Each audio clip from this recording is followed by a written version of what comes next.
Can you keep driving an overheating car? An overheating car can feel confusing at first because sometimes the car still drives, the engine still runs, the steering still works, and you may think, maybe I can just make it home. Maybe it is only a little hot. Maybe the temperature will come back down if I keep moving, but overheating is different from many other car problems. A small warning light may give you time. A strange noise may give you a few days. A rough idle may still let you diagnose the issue, but overheating can damage an engine much faster than many drivers realize. That is why the real question is not only, can you keep driving? The better question is, what happens next if you keep driving while the engine is overheating? Because once an engine gets too hot, the damage can move quickly. At first, you may only see the temperature gauge rising, or a warning light may come on. You may notice steam coming from under the hood.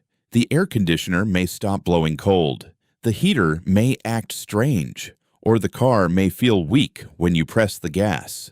Some drivers ignore these signs because the car is still moving, but the cooling system is there for one simple reason. It keeps the engine within a safe temperature range. Inside the engine, metal parts are moving fast, fuel is burning, oil is flowing, coolant is carrying heat away. The radiator is releasing that heat. The water pump is moving coolant. The thermostat is controlling flow. The cooling fan helps when airflow is not enough. When this system works, the engine can run safely. But when the engine overheats, that balance is gone. And the longer you keep driving, the more pressure you put on parts that were never meant to survive extreme heat. One of the first things that can happen is engine oil breakdown. Engine oil is not just there to make parts slippery. It helps protect metal surfaces. It helps reduce friction, and it helps carry heat away from critical parts. But when the engine gets too hot, the oil can lose protection. It can become thinner. It may not protect bearings, pistons, camshafts, and other moving parts properly. That means the engine may still run, but internal wear can increase quickly. This is the dangerous part.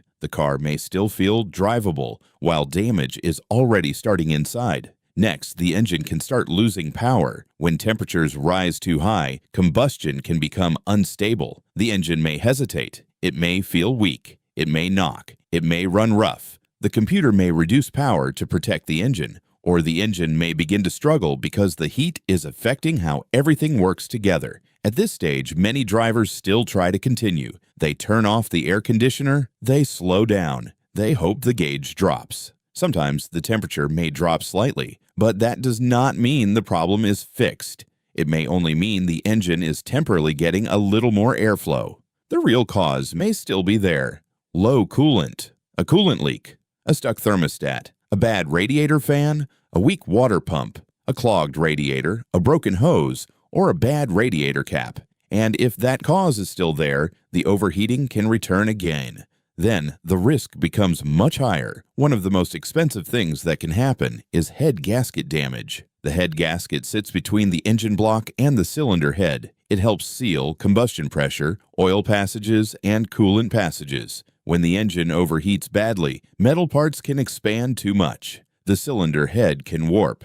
The gasket can fail, and once that happens, coolant and oil may mix. Combustion gases may enter the cooling system. Coolant may enter the cylinders. The engine may run rough. White smoke may come from the exhaust. The coolant level may keep dropping, and the repair can become expensive. This is why overheating should never be treated like a small warning. A bad thermostat may be affordable. A leaking hose may be affordable. A radiator cap may be affordable. Even some cooling fan problems may be manageable. But if you keep driving until the head gasket fails, the cost can jump fast. That is the difference between catching the problem early and pushing the car too far. Overheating can also damage the radiator, hoses, plastic connectors, and seals. Heat creates pressure, and pressure looks for weak points. A hose that was already old may burst. A plastic fitting may crack. Coolant may spray out. The temperature may rise even faster, and suddenly a small overheating problem turns into a roadside breakdown. This is why steam under the hood is a serious sign. It means the cooling system may be under extreme pressure, or coolant may be escaping onto hot engine parts. At that point, continuing to drive can make the situation worse.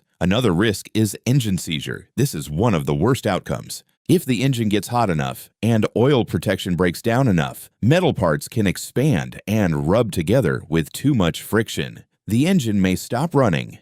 It may lock up, and at that point, you may not be talking about a simple cooling repair anymore. You may be looking at major engine repair or engine replacement. That is why the safest answer is simple. If your car is truly overheating, you should not keep driving like everything is normal. Find a safe place to pull over. Turn off the engine. Let the car cool down. Do not open a hot radiator cap.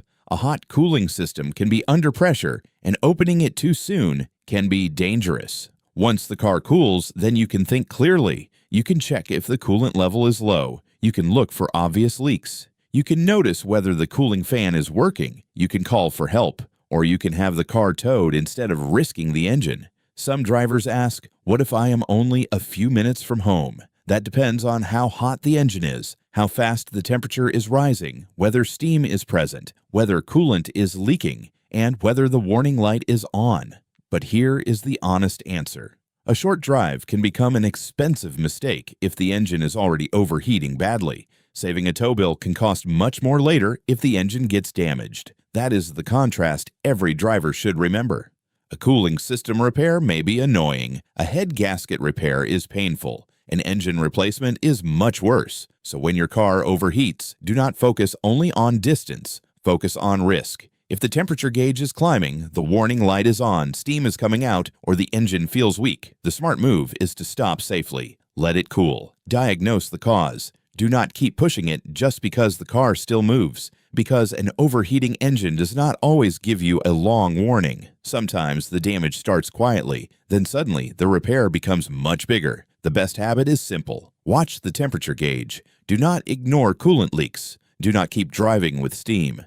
Do not remove the radiator cap when the engine is hot. And do not assume the problem went away just because the temperature dropped once. Overheating is not just a comfort problem, it is an engine protection problem. And if you catch it early, you may only need a simple cooling system repair. But if you ignore it, the next thing that happens may surprise you. The car may lose power, the coolant may boil over, the head gasket may fail, the engine may shut down, and the repair bill may become much bigger than it had to be. So if your car has overheated before, comment what happened first. Did the temperature gauge rise? Did you see steam? Was the coolant low? Did the heater stop working? Or did the engine start losing power? Your experience may help another driver stop before a small overheating problem turns into serious engine damage.